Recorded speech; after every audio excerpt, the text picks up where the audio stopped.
of those charts, a few people came knocked them on. 100%. Well, I you know, I got a lot of phone calls. People ask me.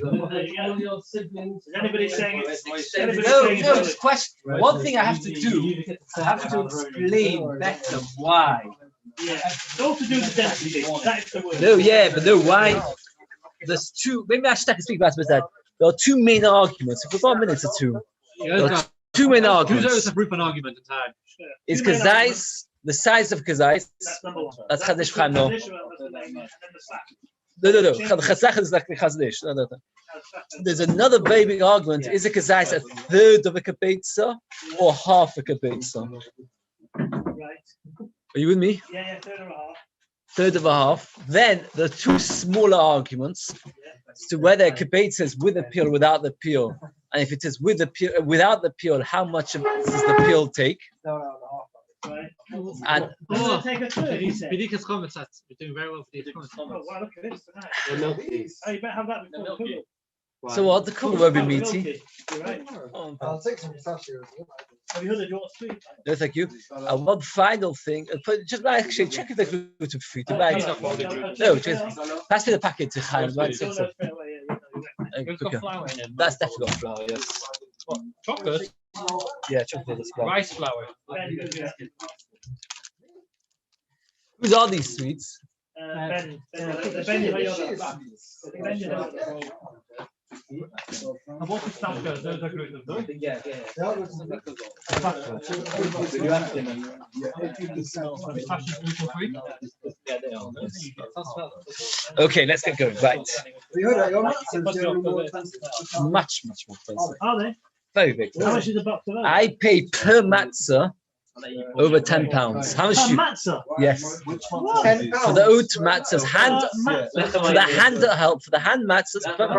I picked them up at the same time as you, Tolly. You weren't there? Yeah, I didn't get them from there. I figured my parents. I didn't know oats was.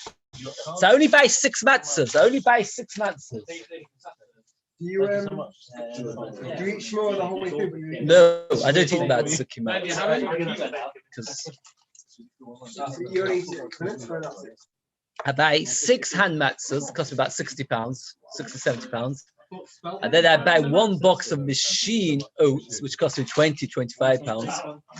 And then I don't eat any other matzah. No, my kids aren't celiac, just me. No, they don't have mine at all. I hold both matzahs together when I make a box. Yeah, it could be problematic. Yes. I don't know, you're not allowed to, are you allowed to eat in public? You're allowed to eat in front of a public. I think it's like a more system. Not allowed. The Rebbes do it. On Zoom. No, in front of all the people here. Why Rebbes do it by Tish? They always do by Tishas and Shiloh why they do it.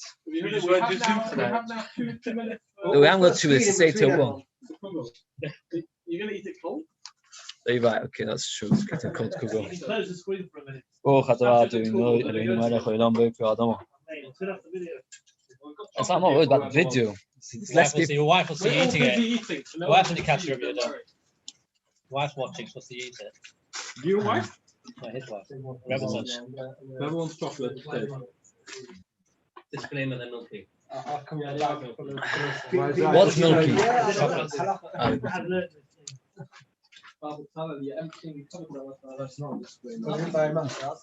It's too hot to eat fast and I'm running out of time, so. We've got one to travel. Go faster on the day. No, what's that? So basically, let me do very, very briefly, if I've got a minute for this. Let's just very briefly the arguments. The Machlokes Habig Kibet says, I looked online. It's very interesting. I was a bit disturbed. What's the volume of an egg? It says Machlokes Chazlish Mucham Noah, right? Chazlish says an egg is 100 cc. Used to be, it's gone down to 50. Mucham Noah says volume cc. Mucham Noah says 50. Now, it's very interesting. I looked at Wikipedia. Wikipedia says that about 65. No, we're talking about dirham. Dirham, not cc of eggs. An egg is about 60 grams. 60, Oh, that's not right. Chano and the Chazlish both say it's 50. No, it's really smaller. Nowadays, egg, the regular large egg is 60. So anyway, I looked on another website. If you put on Google volume cc of eggs, I found one of them said Size dough. 50. Smaller size dough for challah is The volume One kilo. 2 kilos. That's right, yeah. That's 43 Eggs. and a fifth egg. That's right, 50 grams. So what's that? Oh, let's see. 70.9. That's no good, yeah. Or 61 milliliters. Very large. I want 50. 56. What does it? Oh, 56 is quite Large good. is 46 and medium is 43 Oh, milliliters. right. Yes, that's the Oh, 43 they- grams. 43 This is grams. America, yeah? Forty- Yes, we're half America. 43 eggs. So I'm talking about Is with the 50. grams. I'm talking about with the shell. Sorry, 43 grams. Oh. No, Should be more than 50. Should be 50. I need to go up with this shit, but what we're doing is- Yeah, Gemara. Where's all the chocolate marks? Okay. what number do you can have this number No, three? it's quite nice. I had a few people that have been learning these halachas called me, and I explained to them the logic. Now they understand it. Yeah, they agreed with me. It was very nice. I made one small mistake. One mistake I did make is the second bottom column is 52, not 53, regarding the letters. And one of the comments is that we should say grams on the second side.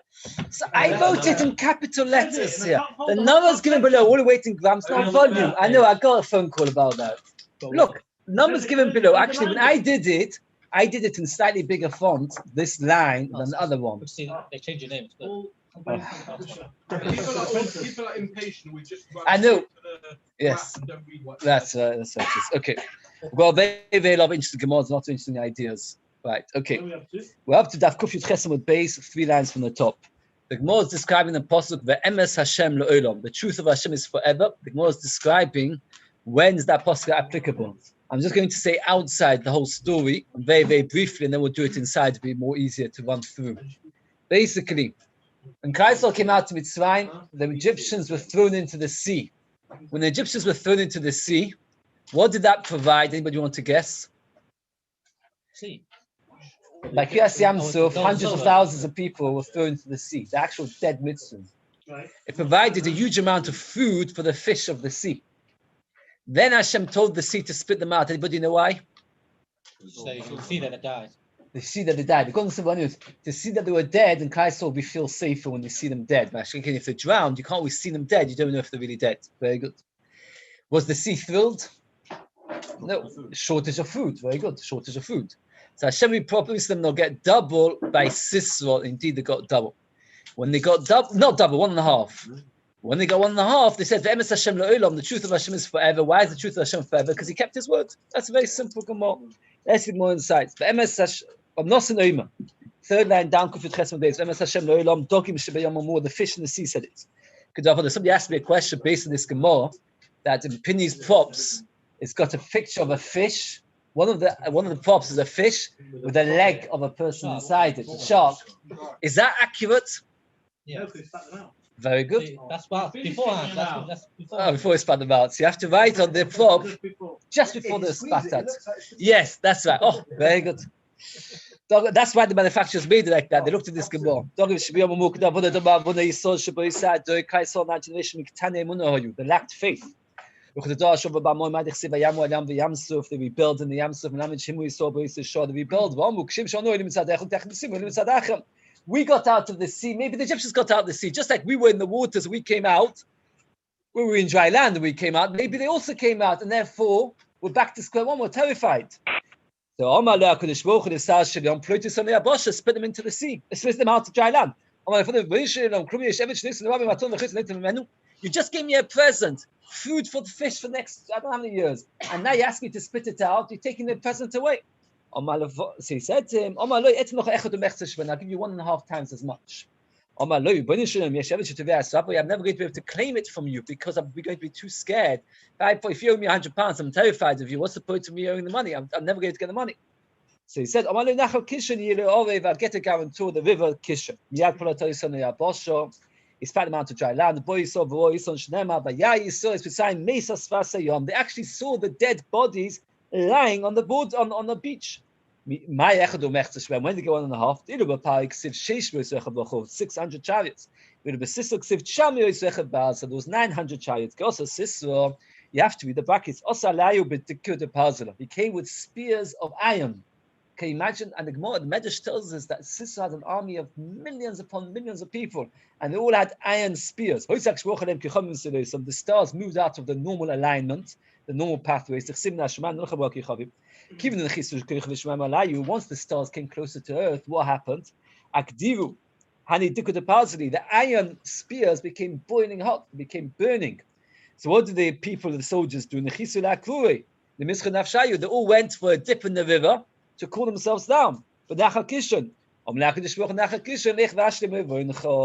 go and pay the guarantee. You promised to pay 1.5 times. Now is the time to claim the debt. So what do they do?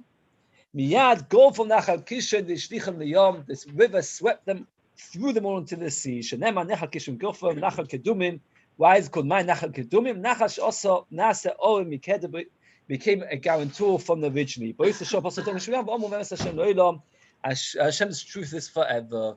When Hashem paid back in the days of Sisera 1.5 times as much, so then the fishers said, Emes Hashem Lo'ilam, Hashem's truth is forever. Every time a person does a mitzvah, he gets rewarded. Sometimes we don't see it straight away, but we know Emes Hashem Lo'ilam, the truth of Hashem is forever.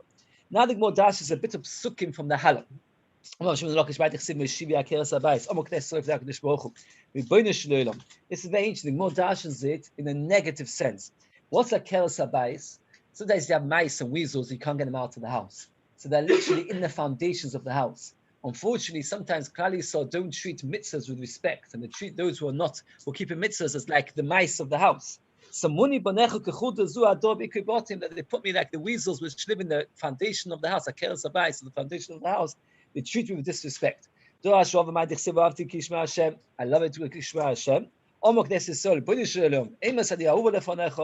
When I'm beloved in front of you, when you hear my voice of crying. It's a very important gon Shashim.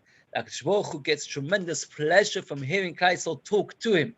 And a person doesn't talk to Hashem, so what does HaKadosh do? It brings a tzor that the person's forced to talk to Hashem. So a person should be talking to Hashem all the time. It shouldn't happen that.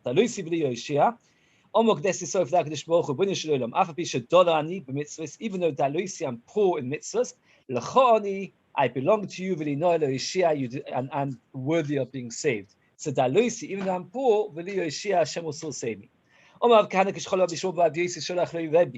When Rabbi Yisroel got not well, Rabbi sent him a message. Tell us a few things from your father because you're about to die. And this, if you don't tell me, we'll never get to hear it. Hashem asks this question that this kind of beginning of a conversation is in many places in Shas. Hashem's got 2 malachim. And each time, Rabbi Yisroel gives a different answer what his father said. How can he have a different answer every time? Either he gave a very, very long answer, what his father said. Each time the Gemara just quotes a little bit from Rabbi Shmuel. That means Rabbi Yisroel got not well. Rabbi sent him a message, I want to hear things from your father. So Rabbi Shmuel sent back many, many things. And every time the Gemara puts 2 or 3. Alternatively, says Rashbam, I'm sure Rabbi Yisroel actually got not well many times. And therefore what happened was each time Rabbi asked him for the last words. Hashem, all the nations should praise Hashem. Why should they praise Hashem, the nations? Why should they praise Hashem? The Goyim should praise for the nisim that happened to them. So we say, Halus Hashem kol Goyim, Shamchu kol omim, ki gova aleinu chastoy, kal v'chima az, gova aleinu chastoy. There's a famous gon that says a different pshat, gova aleinu chastoy, that the Goyim, they are the ones that really know how much chesed HaKadosh does to us. So Halus Hashem kol Goyim, why? Ki gova aleinu chastoy, because they know how much chesed, how much they try to destroy us and not manage. Another thing. The Gemara now tells us a long conversation. When Mashiach comes, all the Goyim will want to give gifts to Mashiach. And HaKadosh will accept them all, except for one nation. Which nation not? Rome, which actually some say is Amalek, which is Esau. And the Gemara now tells us the story. I see the Mitzrayim Shtovi Dur Mashiach. Mitzrayim will bring a present to Mashiach. Mashiach will say, why should I take a present from the Mitzrayim?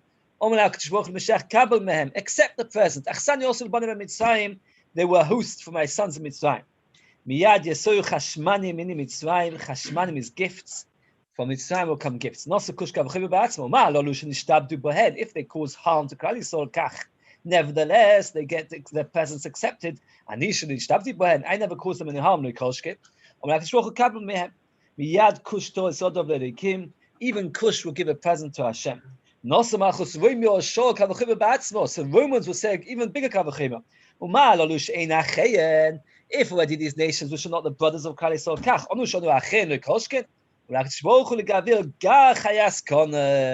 shout at the animal of the Kona. The more explains, Go Chayo, shout at the wild animal, the Knelecha Edo, acquire for yourself a nation. Kali Sol deserves special acceptance from Mashiach, but not the women. So Go Chayas Kona, Shador bin Akonim. An animal that lives amongst the reeds. That means in a few places, especially in Tehillim, Romans are compared to the pigs. Anybody know why they're compared to Chazerim?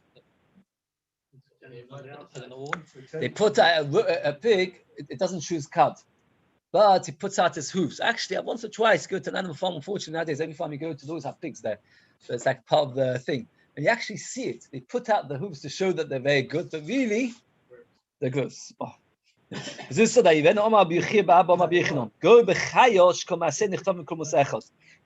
a reed. In the olden days, when they didn't have park pens or big pens, they used to use reeds to write. The Romans have done so many averas and almost no mitzvahs at all. So shout at the nation that all the good deeds can be written with just one quill. Adas abirim be'egle amim. What does it mean? Abirim means powerful people. Agolim means calves. Sheshochtu abirim, they shechted, killed great people. Agolim, like calves, she'enam balim, that have no owners.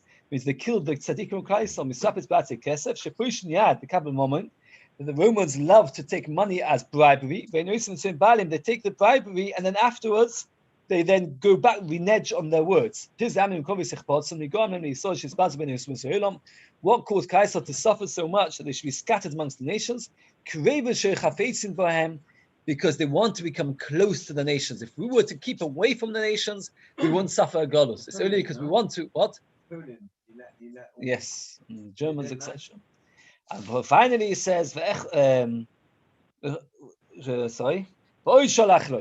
he said to him one final message. There are 365 marketplaces in Rome. Every one of them has 365 castles. Every one of the castles has 365 steps. And at every step there's enough food to provide for the whole world. It means Rome was the epitome of wealth. Who's going to get this wealth eventually? To you, your friends, and to your friends' friends. The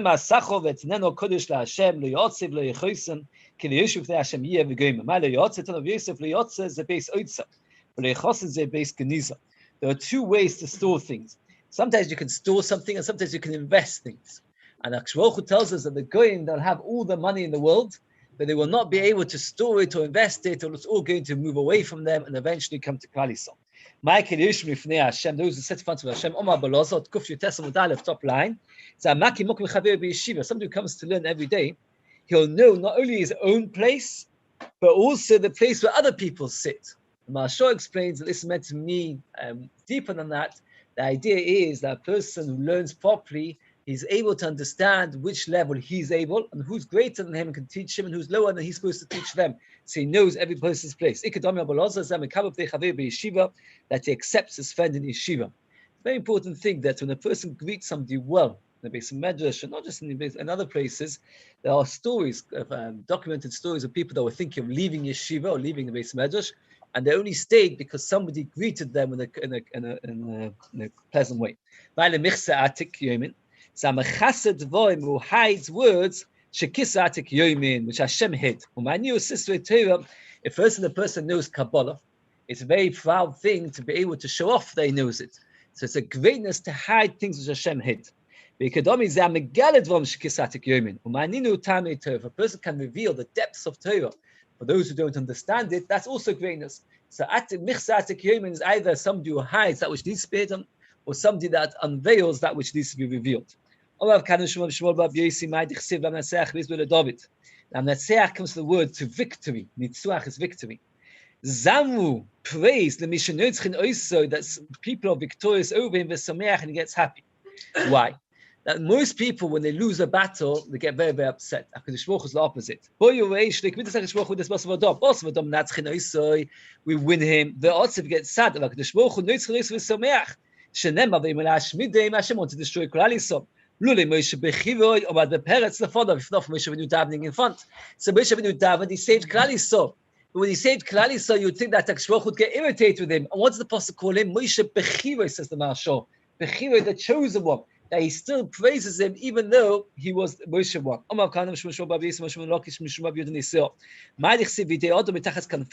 This is referring to Ma'aser Merkava, that the Cheskel Navi could see the hands of the Malachim. And it says it, even though it's said in plural, but it's written in singular. Yodo Iksiv, say Yodo Shlak the Shpochu Shepusa Tachas Kanfei Achayis, Kedel Kabel Balet Shuva Me'adu Desadin.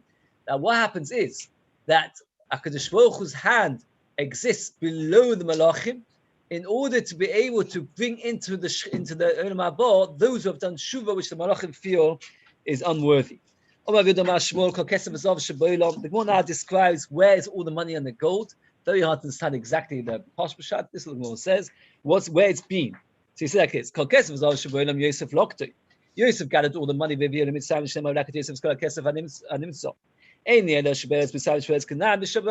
we're 900 from other countries, everybody, all the nations, when Kaiser left Mitzrayim, they took the money with them. The word lamed and dalet can get swapped. So vaynatzu made it like a mitzuda, like a trap that's got no grain. Like a pond that has no fish.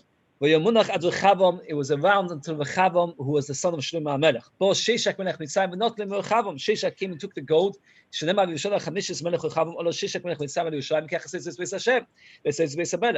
Zerach Melech Kush, but not to be Sheshach, Zerach the king of Kush took it from the king of Mitzrayim. But also not to be Zerach Melech Kush.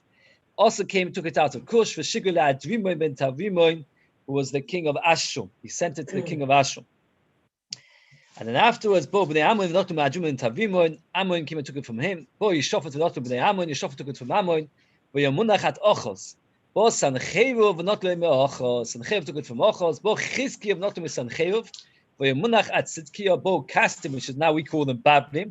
We're not to me Tzidkiyo, Bo Parsim, not to me Kastim, Bo Yevonim, not to me Parsim, Bo Roimim, not to me Ad Yevonim, Badain Munach Roimi. So the money has been through many different places, and now all the money and gold is in Rome, waiting for us to get to Mashiach comes. 3 treasure houses. Achas Niskala LeKorach, one was for Korach, Achas Niskala LeAntoninus ben Asvivos, that was the friend of Rabbi. The famous story of Antoninus. Antoninus was extremely wealthy. He was one who found a third of all the wealth of the world. It says, well, wealth which causes harm. What is that? The wealth of Korach.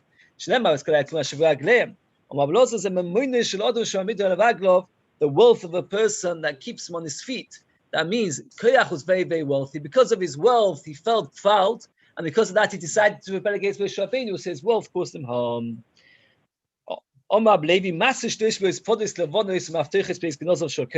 Korach had 300 white produce mules, which would carry the keys to his storehouses.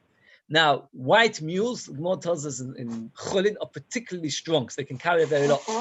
And they carry just the keys, not the actual stores. 300 white mules carrying the keys to the storehouses of Korach. And the more carries of they were all made out of leather. All the storehouses were made out of leather, meaning that they were light, not metal, which is heavy. So even though the keys were very light, and therefore it's very light keys, you should imagine not to be able to carry it.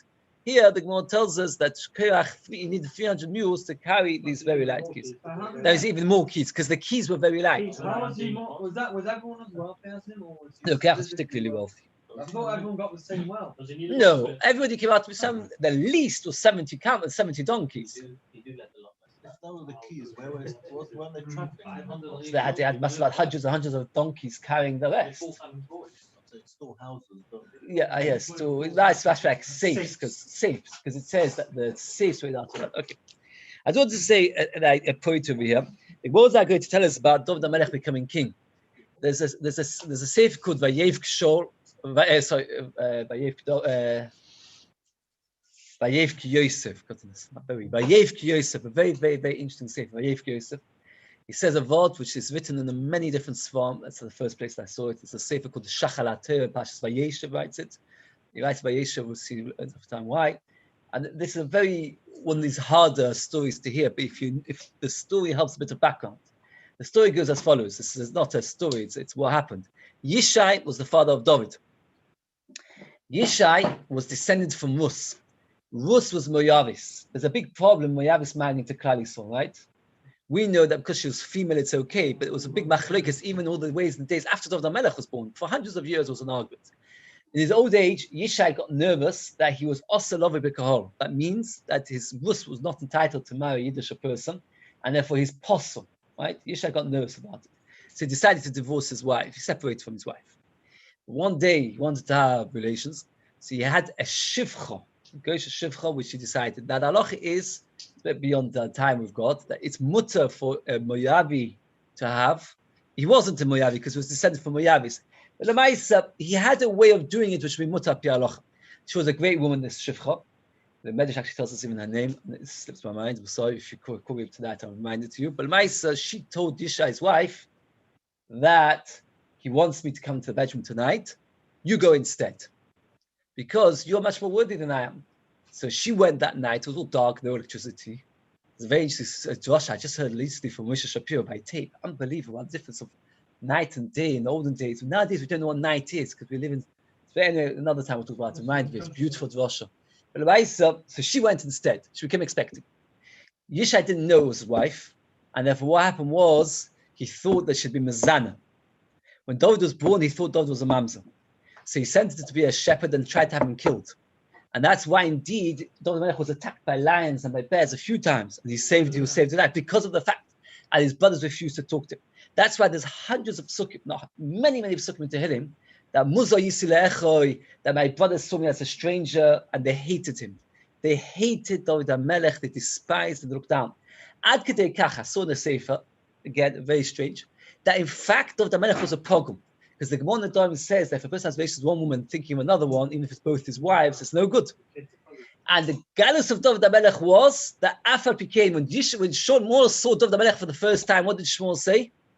He can't be king. At Moini, he's a Rotzeach, he's a murderer. That's what Shmuel said, he saw David HaMelech. And who did David HaMelech become? The greatest person ever in the whole of Klal Yisrael. He's one of the 4 legs of the Shekhinah.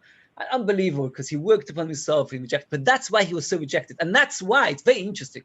It explains an unbelievable thing. That when Shmuel HaMelech says to Yishai, one of your sons will be king, he doesn't bring David there. And eventually Yishai says, I've got no more sons. And Shmuel says, wait a second, Hashem said that there's another son to be king. So there's one in the field. And he brought him in. Why did he say, I've got no more sons? The answer is because Yishai didn't believe him to be a true son of his. It's a very interesting story. It explains a very, very lot of topics. Again, unfortunately, we have no time. But the idea of it is to show the galus of David HaMelech that a normal person rejected by his family to that extent, rejected by his father to that extent, would grow up to be extremely bitter, angry, and David HaMelech overcame. The galus, the Baratanya writes this. The galus of David HaMelech was not that he was born a tzaddik. Fakert, he says, the Yitzhak of David HaMelech was greater than anybody else's. For a variety of reasons. He had to fight his Yitzhak his whole life. That's why indeed Shmuel saw that. So now the Gemara tells us. Yeah. Very, very quickly, yeah. It's a glaring question. Yes. Became king. So yes. No, so they passed it just before we became king. The Gemara talks about it. They argued afterwards. What did it mean? That's one of the reasons that Doeg didn't like him and Achitofel didn't like him. Even when David was king, he wasn't accepted by everybody. They kept fighting. And the Gemara says, Amosai Ishmaeli got up the Beis Medrash and says, I'll kill anybody who says that Moavis is also lovely with God. It carried on for years, this argument. Okay, there's a lot to talk about it. If you want to read more about it, read my Sefer on Mus, because there's a lot in there. He knew there was somewhere, I had to advertise my Sefer somewhere, otherwise how am I going to sell them? Oh, it's on YouTube, 100 million hits.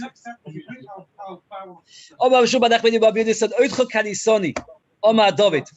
David HaMelech said, I thank you that you replied to me.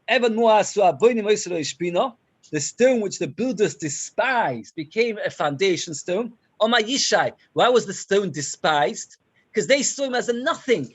And he became Shpina, he became the foundations to this unbelievable thing. The brothers were so surprised. They said only Hashem could make such thing happen. That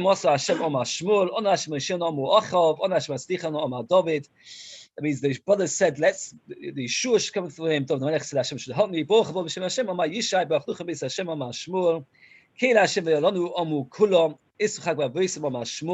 said, let's bring a korban to Hashem. They all said that Hashem deserves praise. But this Hakdama, which I said, explains a few of these psukim some time. How they said evermore Asar Aboim, it's a stone which is despised. Okay, it's not awesome. Now we have a minhag to say a bracha at the beginning of Halal and end of Halal. We also have a minhag that certain psukim in Halal will repeat twice, starting from Oitcha Hashem all the way till the end. Now if you look at the Tehillim, it's not there. It's not twice. So now the Gemara brings different minhagim how to say Halal. The Gemara is like this. Tan awesome. To double the psukim, and Rashi says every single pasuk of Halal Yichpur. Can you imagine how long Halal would take with all the chazonus if we would say every pasuk twice? The Yehuda Steinberg says about chazonus. It's not Olam Hazeh, it's not Olam Haba. Live shoit. That's what Shmuel says, not me. Live shoit to say it only once. Yif shoit to say it only once. Levorach achot, make a bracha afterwards. Yevorach. Hakol k'minik amitini. You should just follow the minik. Omar Abai le shodu le la'achor. The follow mitzvah levorach. You have to make a bracha before Halal. Don't be no mashmol kol mitzvah levorach halen over last yos make a bracha before. My mashma dai over lishadak dumehi. How do the word over means before? Omar Nachman by Yitzchak tichsiv vayotz achimot zeh hakiko vayav es hakushi. He overtook the kushi. So vayav means to come before. Yaakov walked in front of them. And when Mashiach comes, the king will walk in front of Klal Yisrael, and Hashem will be the leader. Tanya.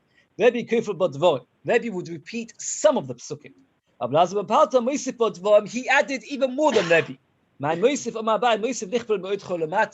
He repeated not just from Honor Hashem Mashiach, but all the way from Oidcha. And that's how we do it, all the way from Oidcha, not just from Honor Hashem and Baruch Haba, but we go back to Oidcha.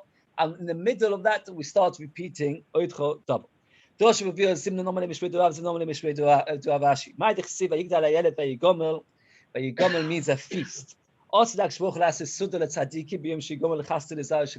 day that Hashem will, the children of Yitzchak, that's us, will be completely grow up and so to speak. Mashiach will come, Hashem will make a meal. There's a beautiful song. What will we eat when Mashiach comes? What will we drink? And this is part of it is over here. After we eat and drink, they'll give him a curse of benching to bench. Why? So Yitzchak, you make a bracha.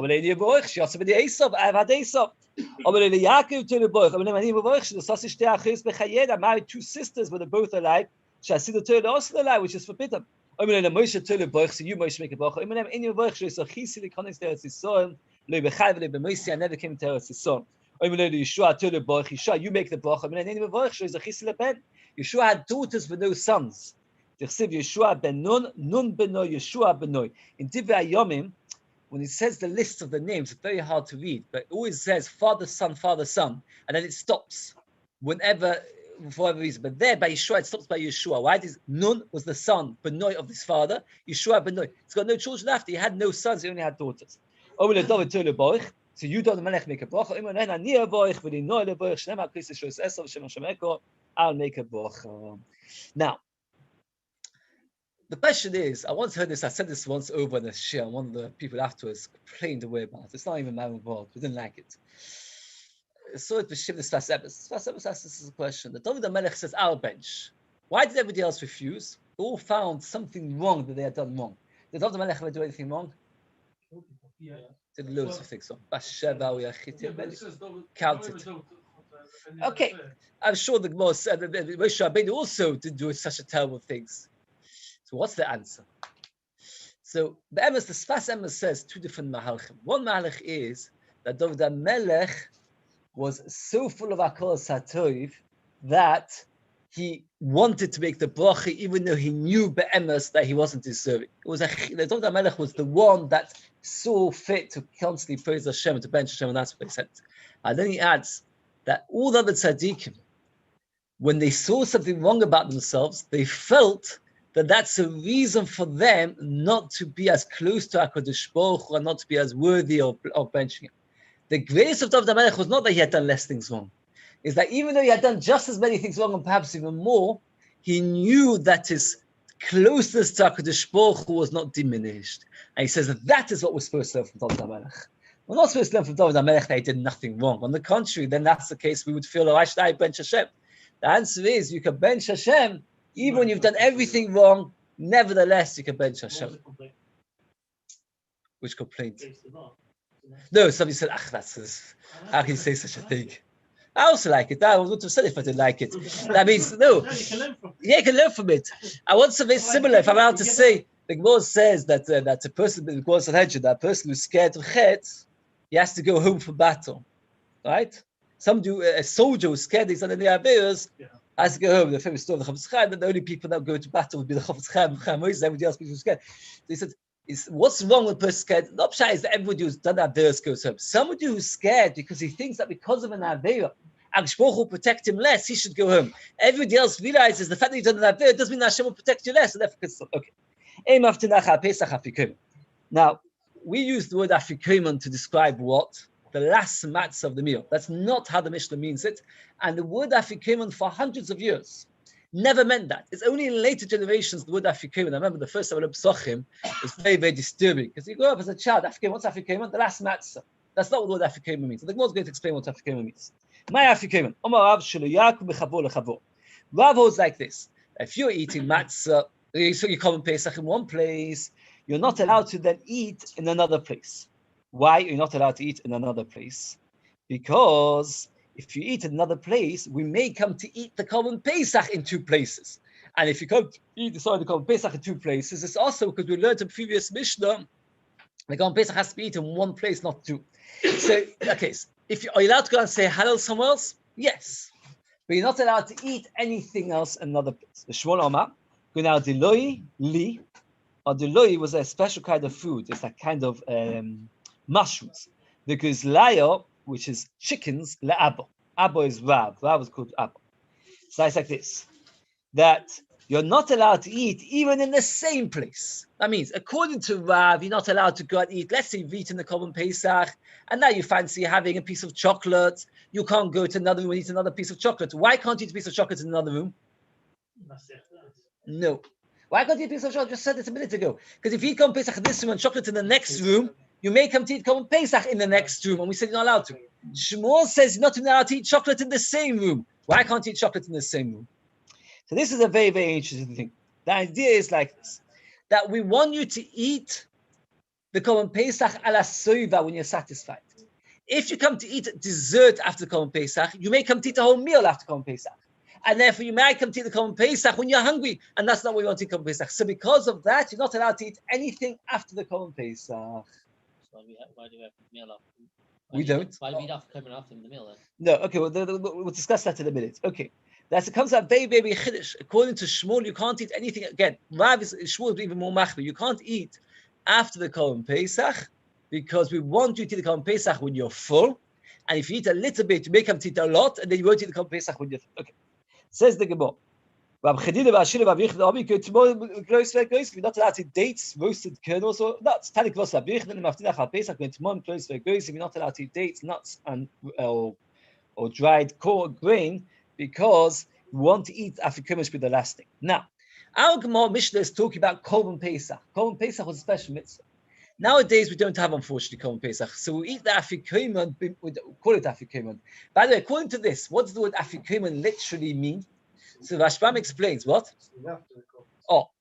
So afikomen, Rashbam says two explanations. Afikomen can mean apik, mona. Apik means to take out, mona means vessels.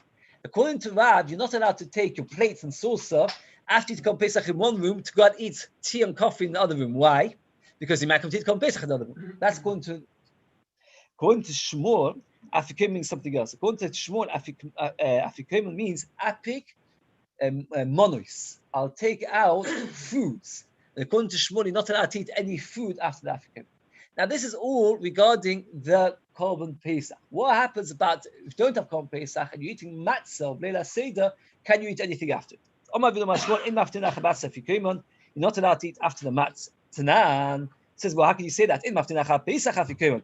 Achar Pesach uduloi avlacha matzah maftirin. The Mishnah doesn't tell us you're not allowed to eat after matzah. The Mishnah says you're not allowed to eat after what? Korban Pesach, which is mashma, that only after Korban Pesach you're not allowed to eat. What's the difference? The difference is huge.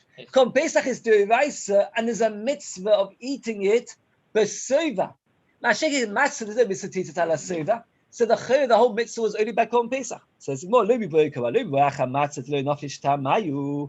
it doesn't taste that nice. You might have thought that after Korban Pesach, that it's an end day, it's like a geschmack of food. So it's not a problem. Kumash malon, that even that is not. Let me like this. That even after Korban Pesach, which is geschmack, and you're not going to take away the taste, even that you're not allowed to recover chimah kumash malon. Name a messiah.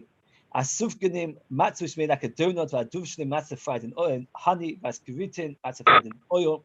Automatic crazy man, you can eat as much as you want. As also keys matzah at the end. I just want to say 2 points because we're going to run out of time. One is this year Pesach is a Shabbos.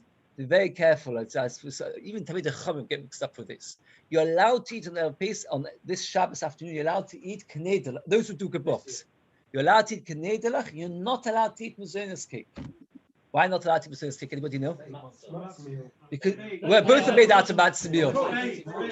Because b'diavad you could in theory be yotze your matzah with mazonos cake, but knedelach not because it's cooked.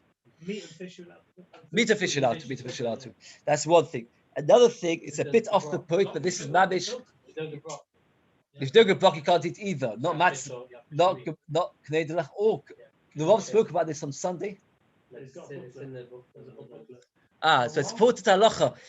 What said you're allowed to eat the kiddush, you're allowed to eat mazonos cake. It's not true. Kiddush is cooked, mazonos cake is baked. Right. One other very small point is like this. There's a rashbam over here. You know, certain rashbams get put in the highlight. This rashbam is put in the highlight and go to Mishnah and other. I always say Mishnah, but all the other people, like Shulchan and everybody else, because this rashbam says something we don't pass like this rashbam, but we are choishes for this rashbam. Let's just read it very quickly. It is about 7 lines from the bottom. We eat matzah at the end of the meal as reminders of the Pesach b'kricha. That's the matzah which we broke. We ate it b'achinu l'shem chayv. That means the mitzvah of eating afikomen, the mitzvah of afikomen, that's when you can mitzvah matzah. So if somebody says to when do you can mitzvah of eating matzah, according to the Rashbam, it's at the end of the meal.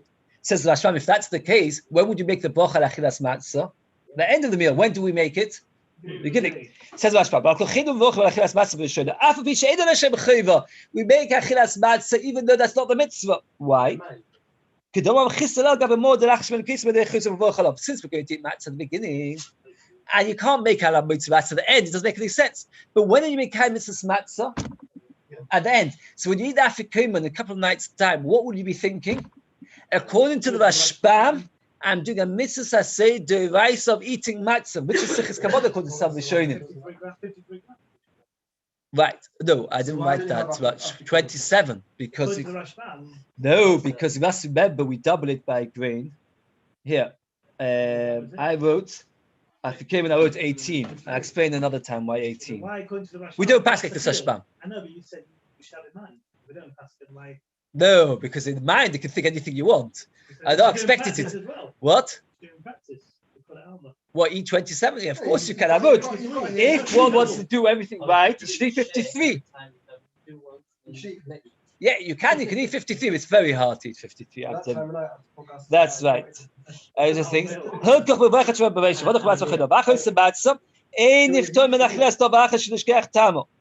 Therefore, after this afikomen, you mustn't eat anything else. According to the Rashbam, when you make mitzvah matzah, is by the afikomen. According to the other Rishonim, when you make mitzvah matzah, beginning. Okay.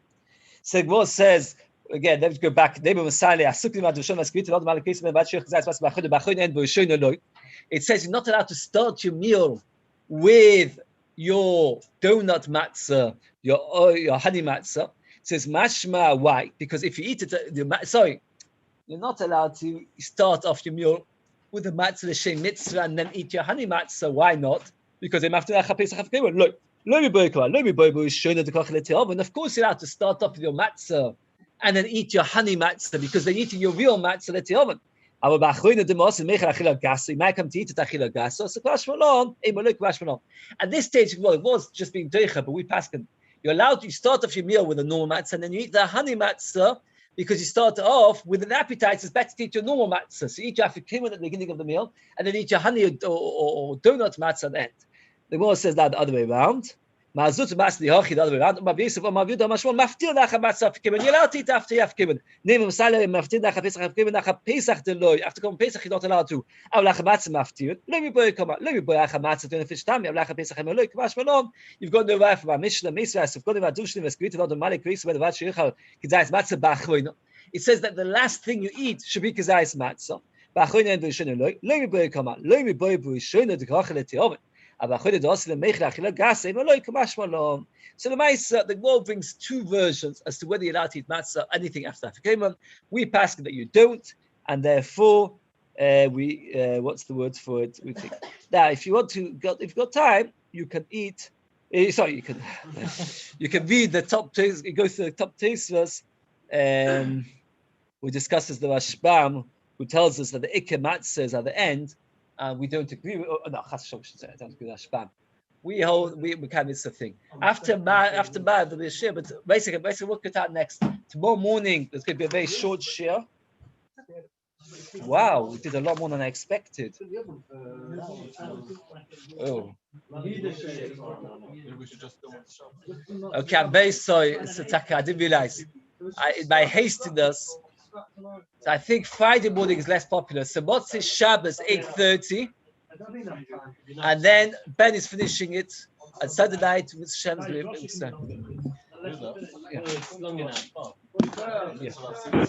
Yes. It's going over. Yes, that's you should eat it. What's it called? What? Yeah. Right, you shouldn't do so much. You have to have appetite. You don't eat the whole area of Yom Tov. You can have the whole meal just before that. Yeah, that's a good question. That's a good question. Because we do Basnak to Rashbam. That's I'm saying, okay. Which one should say 53 or 52? Which one? I've got a few. 52. Right. Mus is what that doesn't matter. I think you can be able to not sure. Do you have Spank? Yeah. No, I haven't got a place. I've got one on Mus.